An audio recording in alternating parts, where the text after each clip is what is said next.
तो कल एक बच्चे ने क्वेश्चन पूछा था, मैं उसी का सोल्यूशन दे रहा हूँ। अच्छा ही क्या ये क्वेश्चन पूछ लिया, क्योंकि इसके बेसिस पे और भी बहुत सारे क्वेश्चन सॉल्व हो जाएंगे आपके पास। ये हमारे पास एक इक्विलेटरल ट्राइंगल के कॉर्नर पे 3 इक्वल चार्जेस रखे हुए हैं, साइन भी सबका सेम है, और इन तीनों की वजह से जो इसका सेंट्रॉइड है, इस सेंट्रॉइड पर, सेंट्रॉइड को मैं O लिख दे रहा हूं, ठीक है। इस सेंट्रॉइड पर नेट इलेक्ट्रिक फील्ड की वैल्यू पूछी गई है। इनफैक्ट उस क्वेश्चन में क्या किया गया था कि इस सेंट्रॉइड पर एक Q चार्ज रख दिया गया था, तो मैं इसे Q चार्ज कर दे रहा हूं। मैं ये Q चार्ज है, कैपिटल Q चार्ज है, ये भी पॉजिटिव ही है, राइट। और इस पर नेट फोर्स कितना लग रहा है ये पूछा गया था, ठीक है। तो सेंट्रॉइड का मतलब तो आप लोग जानते ही हैं कि किसी भी ट्राइंगल के जो सामने वाली साइड है उसके मिड पॉइंट से इस पॉइंट को मिलाना रहता है। तो वो क्या हो जाता है, जैसे इससे इसको मिला दिया, इससे इसको मिला दिया, इस वाले को इससे मिला दिया, तो जिस पॉइंट पर भी इंटरसेक्ट करेगा उसको क्या हम बोलते हैं, सेंट्रॉइड बोलते हैं, ठीक है। तो ये जो सेंट्रॉइड है, अब मैं पूरा आगे तक नहीं ले जा रहा हूं, हमें कोई इतनी जरूरत नहीं है उसकी। ऐसे और ये ऐसे, ठीक है। अच्छा, अब एक बात बताओ, चलो इसके और इसके बीच में रिपल्सिव फोर्स लगेगी, क्योंकि दोनों पॉजिटिव चार्ज हैं। इसके और इसके बीच में भी रिपल्सिव फोर्स, और इसके और इसके बीच में भी रिपल्सिव फोर्स लगेगी, ठीक है। तो ये जो रिपल्सिव फोर्स लग रही है, अगर आप ध्यान से देखो तो ये डिस्टेंसेस भी सारे के सारे इक्वल हैं। कितना है ये आप ज्योमेट्री से निकाल सकते हो। अगर इस पूरी की पूरी लाइन को अगर मैं खींच लूं, ये पूरी की पूरी लाइन अगर ऐसे खींच लेता हूं अगर मैं, ठीक है, तो ये पूरा का पूरा जो लेंथ है ये L है, इसकी हर साइड L है ये आपकी, ठीक, बात समझ आ गई। और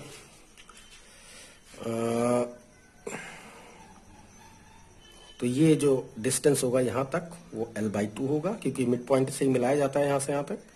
ये भी डिस्टेंस आपका L/2 ही होगा, ये भी आपका L/2 है, ठीक है। अगर नेमिंग करना चाहें तो A, B और C, और मैं इस सेंट्रॉइड को O लिख दूं अगर थोड़ी देर के लिए, ये लीजिए O लिख देता हूं, ठीक।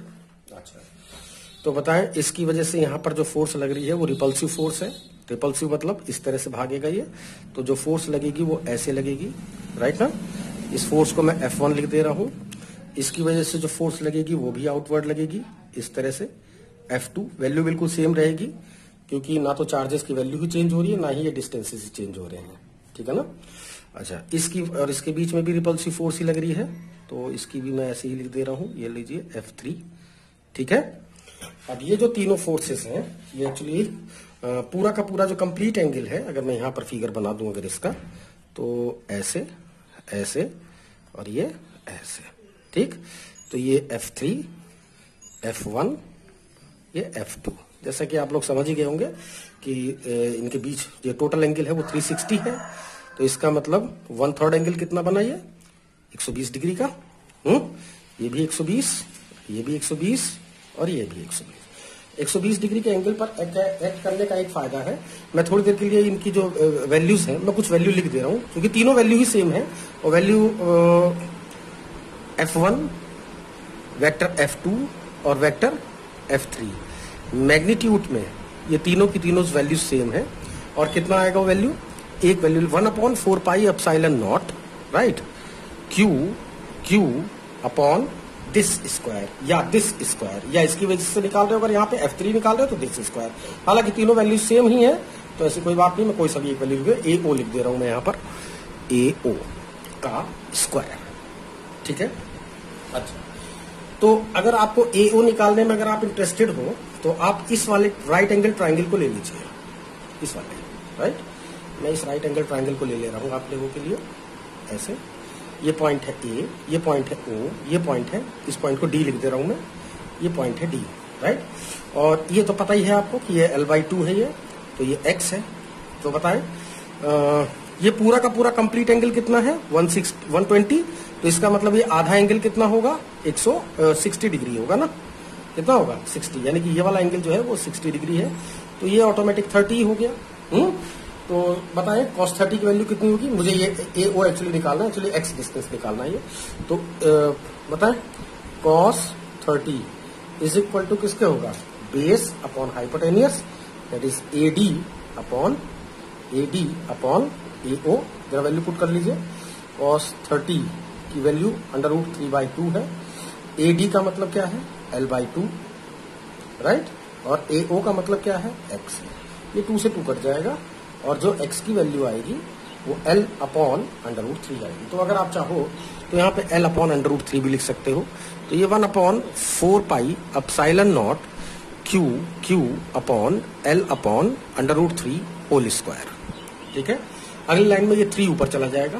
ठीक, तो इसकी आपको मैं अब इतना कैलकुलेशन तो नहीं कर रहा हूँ, मैं आप लोगों को समझाने के लिए मैं थोड़ी देर के लिए इसके एक वैल्यू लिख दे रहा हूँ। मान लीजिए 5 न्यूटन आ रहा है, थोड़ी देर के लिए मान लो। ठीक है, कितना आ रहा है, 5 न्यूटन। तो ये भी 5 न्यूटन, ये भी 5 न्यूटन और ये भी 5 न्यूटन। ठीक, तो अब मैं आप लोगों को 11th का एक थ्योरी थोड़ा आप लोगों को याद दिला दूं। और वो थ्योरी ये है कि जब वेक्टर पढ़ा रहे थे तो उस समय पे हमने आपको बताया था कि अगर दो इक्वल वेक्टर समझ रहे हैं ना, जिनकी मैग्नीट्यूड बिल्कुल सेम है और 120 डिग्री के एंगल पे अगर वो एक्ट कर रहे हैं, तो जो इनका रिजल्टेंट है उसकी वैल्यू भी उतनी ही आएगी जितनी इनकी थी। मतलब जितनी लेंथ ये है उतनी लेंथ ये भी, उतनी लेंथ ये भी होगी। यानी अगर इसकी वैल्यू अगर 5 न्यूटन थी, इसकी भी 5 न्यूटन थी, दोनों वैल्यू सेम है, तो इसकी भी 5 न्यूटन ही आएगी। ये आप सिंपल जनरल कैलकुलेशन भी कर सकते हो इसकी। और ये जस्ट 120 के जस्ट मिड में, यानी कि 60 डिग्री के एंगल पे जा रहा होगा। बात समझ में आ रही है? ठीक है, तो अगर इस हिसाब से अगर आप चलो तो देखो F1 और F2, अब आपको नेट फोर्स यहां पर निकालनी है। नेट फोर्स निकालनी है, 3 फोर्सेज एक्टिव है इस पर्टिकुलर पॉइंट पर, 3 फोर्सेज एक्टिव है, F1, F2 और F3।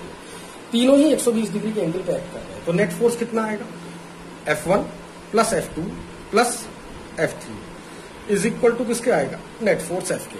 तो दो करके जोड़े, पहले इन दोनों को जोड़ लीजिए, जोड़ने के बाद जो आंसर आएगा उसको इससे जोड़ लेंगे हम। ठीक है, तो F1 और F2 को जब आप जोड़ेंगे जैसे कि, तो ये 120 डिग्री के एंगल पे एक्ट कर रहे हैं, तो इन दोनों का जो रिजल्टेंट आएगा parallelogram law of vector addition से, वो कितना आएगा। अगर ये 5 न्यूटन है, ये 5, जैसे कि मैंने इस वैल्यू को 5 बोल दिया है, तो ये 5 न्यूटन है, ये भी 5 न्यूटन है, ये भी 5 न्यूटन है, तीनों ही 5 न्यूटन है। तो 5 न्यूटन और 5 न्यूटन जो कि 120 डिग्री के एंगल पे एक्ट कर रहे हैं, तो रिजल्टेंट कितना आएगा, उसका भी 5 ही न्यूटन आ जाएगा। तो ये 5 न्यूटन जो इन F1 और F2 को ऐड करने के बाद आंसर कितना आ रहा है, 5 न्यूटन। ये पहले से ही 5 न्यूटन है। अब जो F1 और F2 को ऐड करने के बाद जो 5 न्यूटन जो भी आंसर आ रहा है, उसको आपको F3 के साथ ऐड करना है। ठीक, F3 भी 5 ही न्यूटन है। तो ये 5 न्यूटन और ये 5 न्यूटन जस्ट ऑपोजिट डायरेक्शन में एक्ट कर रहे हैं, तो रिजल्टेंट कितना हो गया इनका, 0।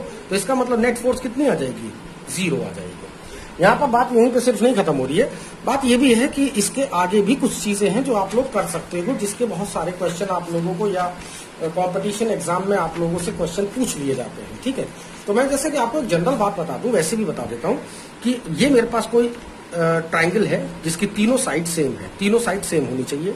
ये मेरे पास एक क्या है, स्क्वायर है जिसकी तीनों साइड सेम है, ये भी x, ये भी x, ये भी x, ये भी x।